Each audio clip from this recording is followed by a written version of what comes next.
Well, the captured British sailors and Marines have been shown on Iranian TV. The pictures were aired in the past hour as Britain stepped up pressure on Tehran to release them. Iran says they strayed into their territorial waters last week. Iranian TV also showed a letter written by the only female captive, apparently admitting their guilt. Tim Friend has the latest. Events. Captured British sailors and Marines shown on state television for the first time. They appear to be well. The only woman among them, Marine Faye Turney, gives an interview in which she says the boats did stray into Iranian waters. Obviously, we trespassed into their waters.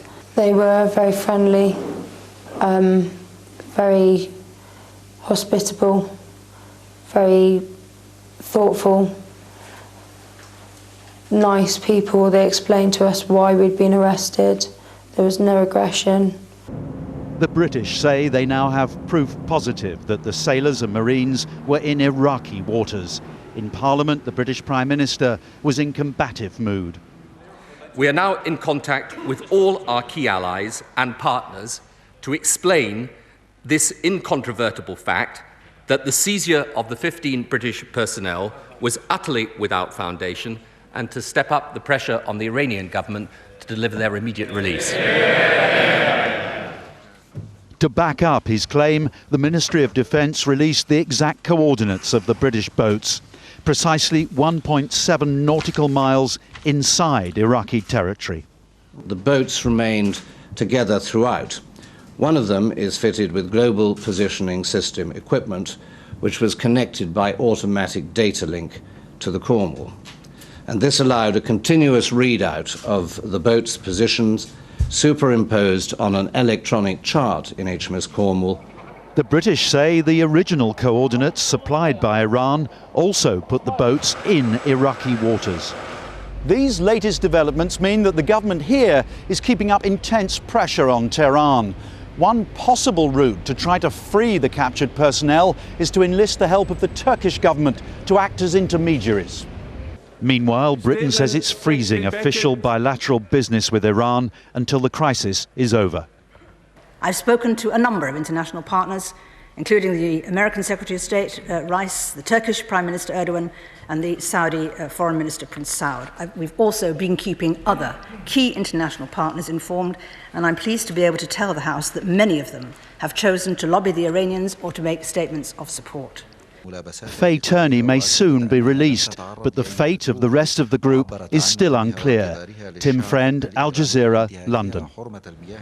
Well, just to bring you up to speed, we've been looking at the pictures, the first pictures to be released about the British sailors being held by Iran. The pictures released on the Arabic language television station Al-Alam that's run by the Iranian government. We can now go to Tim Friend, he's in London. Bring us up to speed on reaction from the UK so far, Tim. Yes, in the last few moments, the Foreign Office here in London has said it's completely unacceptable for these images, i.e.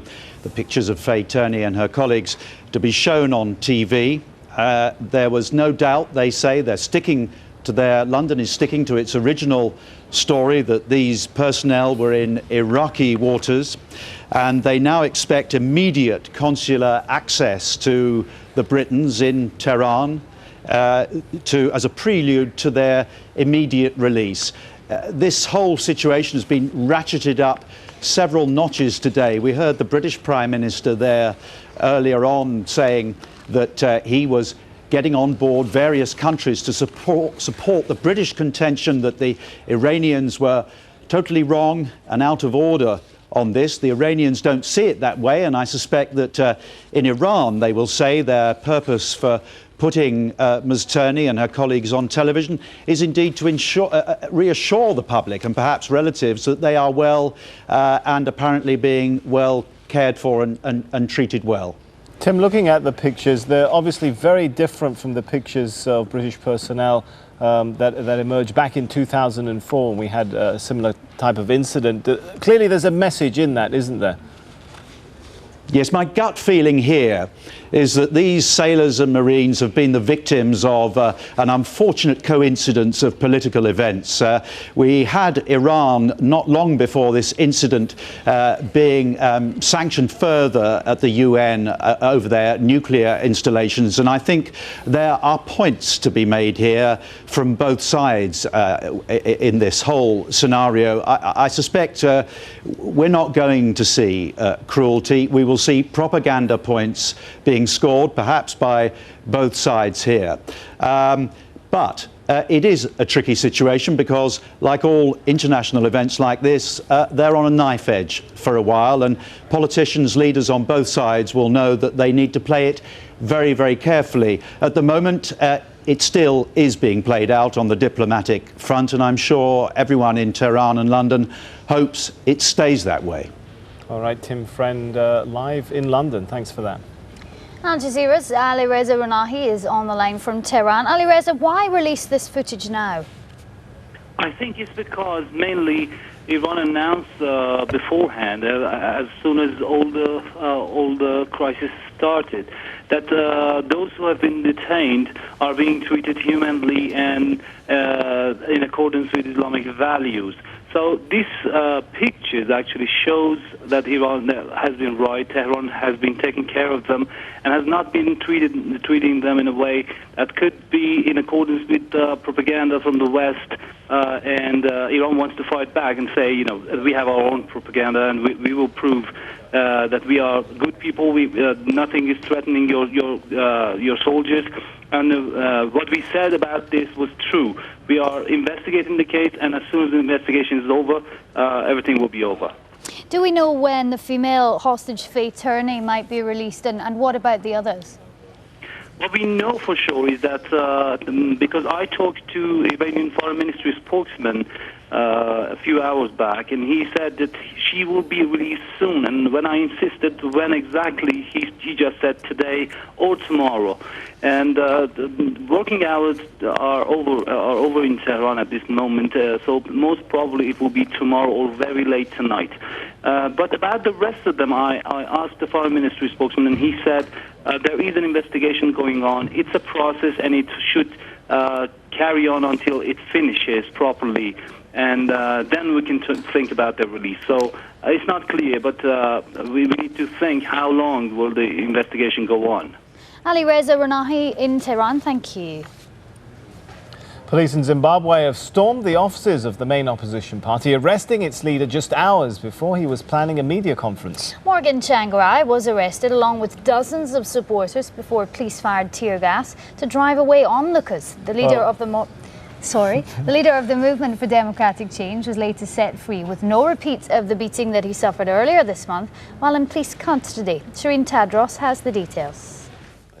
This was the last time the world saw Zimbabwe's opposition leader Morgan Tsvangirai, bruised and battered after being arrested and then released a few weeks ago. Earlier on Wednesday, he was arrested again after a raid at his party's headquarters in Harare. And as news of the arrest filtered through to his followers, Al Jazeera was with one of them. 64-year-old Sakai Holland was beaten up by police last week and is now undergoing treatment in South Africa. What we are scared of now is that they are going to arrest all of you. That's why I'm asking you, Guti, who also was arrested with Tsvangirai? She was giving Al Jazeera an exclusive interview when she heard about Tsvangirai's arrest. They've got big lorries, buses surrounding the street where our offices are. They are collecting any person that is in our building. And the president was at work. Earlier this month, Morgan Tsvangirai was admitted to hospital after being arrested. His opposition party, the Movement for Democratic Change, has been subjected to a campaign of repression by the Zimbabwean government. President Mugabe accuses the MDC of using violence against the police.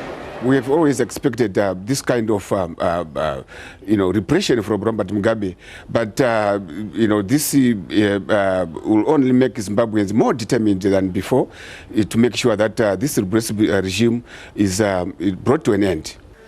Party members told Al Jazeera Tsvangirai was about to hold a news conference about the abduction of an MDC member when he was taken. The party say around 50 other members were also seized.